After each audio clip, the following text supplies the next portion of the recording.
సుమారు 500 ఏళ్ల నాటి చరిత్ర కలిగిన శ్రీ సూర్య భగవానుని ఆలయం. సూర్యనారాయణమూర్తి ఒక్కరోజు కూడా లేకపోతే ఈ ఆలయానికి ప్రత్యేకత ఏమిటి అంటే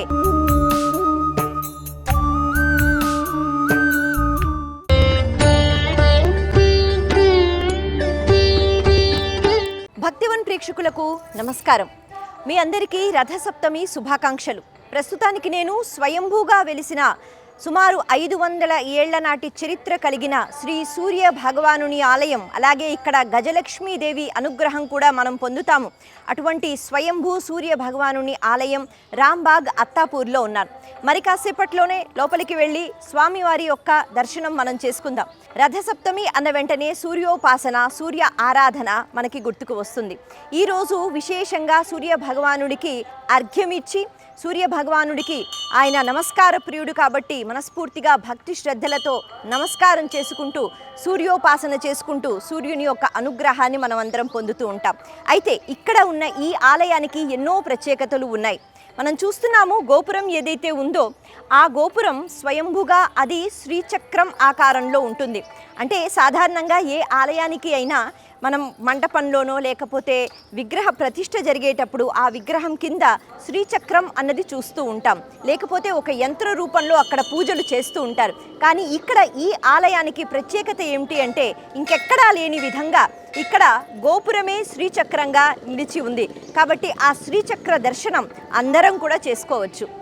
అలాగే ఇక్కడ ఒకానొక సమయంలో చంద్రునికి కూడా ఒక ఆలయం ఉండేది. చంద్ర ఆలయము అంటే ఇది కూడా బహుశా చాలా అరుదుగా మనం చూస్తూ ఉంటాం. ఇప్పుడైతే మనకి కనిపించదు, కానీ ఒకప్పుడు చంద్రునికి సంబంధించిన ఆలయం ఉండేది. ఇక్కడ మనం ఏ రకంగా అయితే సూర్యనారాయణమూర్తి యొక్క గర్భగుడి చూస్తున్నామో దీనికి ఎదురుగానే చంద్రుడు, ఆ చంద్రుని యొక్క ఉప ఆలయం ఉండేదట. కానీ ఇప్పుడు మనకి అది కనిపించదు. అలాగే ఇక్కడ ఒకానొక సమయంలో ఈ ఆలయాన్ని పునర్నిర్మాణం చేసేటప్పుడు ఇక్కడ గజలక్ష్మి స్వరూపం కూడా మనకి కనిపించింది. అందుకే దాన్ని తీసి ప్రతిష్టాపన చేశారు. అలా ఈ సూర్య భగవానుని యొక్క ఆలయంలో ఎన్నో ప్రత్యేకతలు ఉన్నాయి. రథసప్తమి సందర్భంగా మనం లోపలికి వెళ్ళి సూర్య భగవానుని యొక్క దర్శనం చేసుకుని సూర్య భగవానుని యొక్క అనుగ్రహాన్ని పొందుదాం రండి. శ్రీ సూర్యనారాయణ మేలుకో హరి సూర్యనారాయణ, శ్రీ సూర్యనారాయణ మేలుకో హరి సూర్యనారాయణ. మమ ఉపాధ్యా ధృతక్షకారక శ్రీ పరమేశ్వరవై ఝర్దం శుభే శోభనమూర్తే మహావిష్ణుం బ్రాహ్నాయ వర్తమానస్యాం ఆద్య బ్రహ్మణా ద్వితీయ ప్రాలార్ధేన్ శ్వేతవరాహకల్పే వైవస్వతమన్మందరే కలియుగేం ప్రథమపాదే జంబోద్వీపం మృతవర్షేం మృతఖండేం మేరోర్దక్షిణ దిగ్భాగే శ్రీశైలే చాత్రాం మధ్యప్రదేశే కృష్ణా గోదావరి మధ్యప్రదేశే సమస్తదేవతాం బ్రాహ్మణేర్యర శ్రీ విశ్వవాసనామ సంవత్సరే మాఘమాసే శుభతిథే శుభనక్షత్రే శుభయోగేన్ శ్రీమాన్ శ్రీ యజమాన శ్రీ యజమాన గోత్రో భవస్యాం సహ కుటుంబానాం సహ బాంధవానాం క్షేమాస్థైర్య ధైర్య వీర్య విజయ అభయ ఆయవో ఆరోగ్య అష్టైశ్వర్య సిద్ధ్యర్థం ఆరోగ్య సిద్ధిరస్తో ఆయురారోగ్య సిద్ధిరసో శ్రీ సూర్య భగవాన్ సిద్ధరణ గజా లక్ష్మణ్ సిద్ధరణ మహాగణపతి సిద్ధరణమిది నానావిధ సకల కోరికలు ఫల సిద్ధిరస్తో ఆరోగ్య సిద్ధిరస్తో అష్టైశ్వర్య సిద్ధ్యర్థం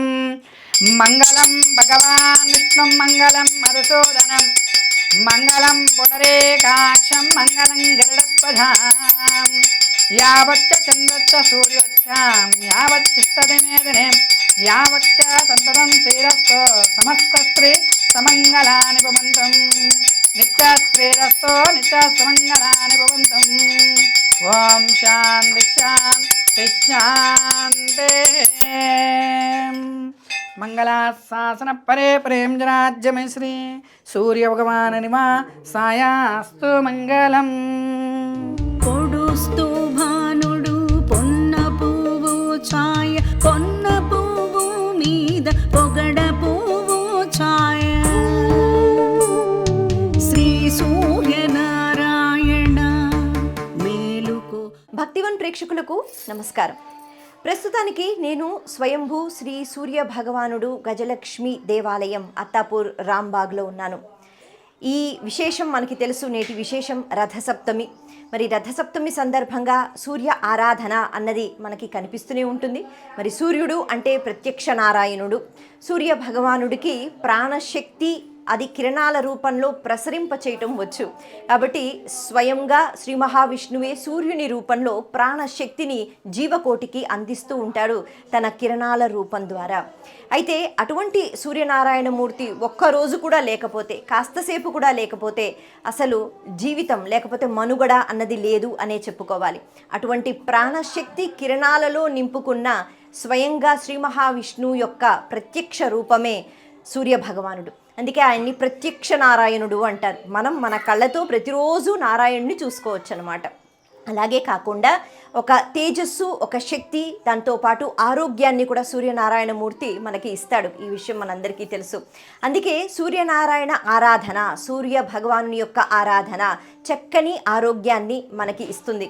ఇంతేకాదు, అంటే శారీరక ఆరోగ్యమే కాదు, మానసిక ఆరోగ్యం కూడా బలంగా మారుతుంది.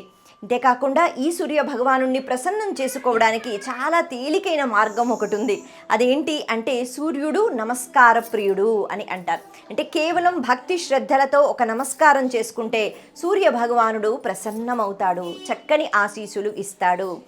మనం పుట్టిన దగ్గర నుంచి వెళ్ళిపోయేంత వరకు ఏ శక్తి మనల్ని నడిపిస్తోందో అటువంటి శక్తిని సూర్య భగవానుడు ప్రతినిత్యం ఇస్తూనే ఉంటాడు. అదే ప్రాణశక్తి, అదే జీవశక్తి. ఇంతేకాకుండా ఎంతో జ్ఞానాన్ని మనకి ఇస్తాడట. ఆ కిరణాలలో జ్ఞానం దాగి ఉంటుంది, చక్కని ఆరోగ్యం దాగి ఉంటుంది, అమృత తత్వం దాగి ఉంటుంది. ఇక ఈ గర్భగుడి మనం చూస్తున్నాం. అక్కడ స్వయంభుగా వెలిశారు సూర్యనారాయణమూర్తి. సుమారు 500 ఏళ్ల నాటి చరిత్ర ఈ ఆలయానికి ఉంది. అయితే ఒకానొక సమయంలో ఈ ఆలయం పునర్నిర్మించాలి అనే ప్రయత్నం చేస్తున్నప్పుడు కొద్దిగా సూర్య భగవానుని యొక్క విగ్రహం కదలడం అన్నది జరిగింది. మరి అలా కదిలింది కాబట్టి మళ్ళీ అదే స్థానంలో అని కాకుండా కొద్దిగా పక్కకి, అంటే మనం చూస్తున్నాం ఎడమ వైపుకి పెట్టడం జరిగింది. మధ్యలో మనం గజలక్ష్మి స్వరూపాన్ని చూస్తున్నాం. ఈ గజలక్ష్మి స్వరూపానికి సంబంధించి కూడా ఒక ఆసక్తికరమైన విషయం ఉంది. ఈ పునర్నిర్మాణం జరుగుతున్న సమయంలో తవ్వుతున్నప్పుడు అక్కడ అమ్మవారి యొక్క విగ్రహం దొరికింది. కాబట్టి అమ్మవారు కూడా ఇక్కడ స్వయంభూ అనే చెప్పాలి. అలా అమ్మవారి విగ్రహం దొరికిన తర్వాత గజలక్ష్మి స్వరూపం అని పోల్చుకుని అమ్మవారిని ఇక్కడ ప్రతిష్టాపన చేశారు. అలాగే ఈ ఆలయంలో ముందుగా మనకి ఏ మంటపం అయితే కనిపిస్తుందో అక్కడ లోపల శ్రీచక్ర ప్రతిష్టాపన అన్నది కూడా చేశారు. ఇదివరకు చాలా ఏళ్ల క్రితం ఇక్కడ సూర్యనారాయణమూర్తితో పాటు మనకి చంద్రుడు, అంటే చంద్రునికి సంబంధించిన ఆలయం కూడా ఇక్కడ ఉండేది. ఇప్పుడు అయితే మనకి ఆ ఆలయం కనిపించదు, కానీ ఇక్కడ చంద్రుని యొక్క అనుగ్రహం కూడా మనకి ఉంటుంది అని చెప్తారు. అలాగే గోపురం ఏదైతే ఉందో అది కూడా శ్రీచక్రం ఆకారంలో ఉండటం చాలా విశేషం, అరుదు. ఇంకా చెప్పాలి అంటే బహుశా మరి ఇంకెక్కడా చూడమేమో. అటువంటి సూర్యనారాయణమూర్తిని మనము ప్రత్యక్షంగా రోజు చూస్తూ ఉన్న స్వయంభూగా వెలిసి మనకి ఎంతో ఆరోగ్యాన్ని, చక్కని ప్రాణశక్తిని, అందరినీ ఆదుకునే ఆ జీవ చైతన్య స్వరూపం ఏదైతే ఉందో నేడు ఇక్కడ మనం దర్శించుకుంటున్నాము. భక్తి శ్రద్ధలతో ఒక్క నమస్కారం పెడితే చాలు, నమస్కార ప్రియుడు అయిన ఆ భాస్కరుడు మనకి ఎంతో తేజస్సుని, ఎంతో శక్తిని, మానసిక ధైర్యాన్ని, ఆరోగ్యాన్ని కూడా ఇస్తాడు. మరొకసారి మీ అందరికీ రథసప్తమి శుభాకాంక్షలు. నమస్తే.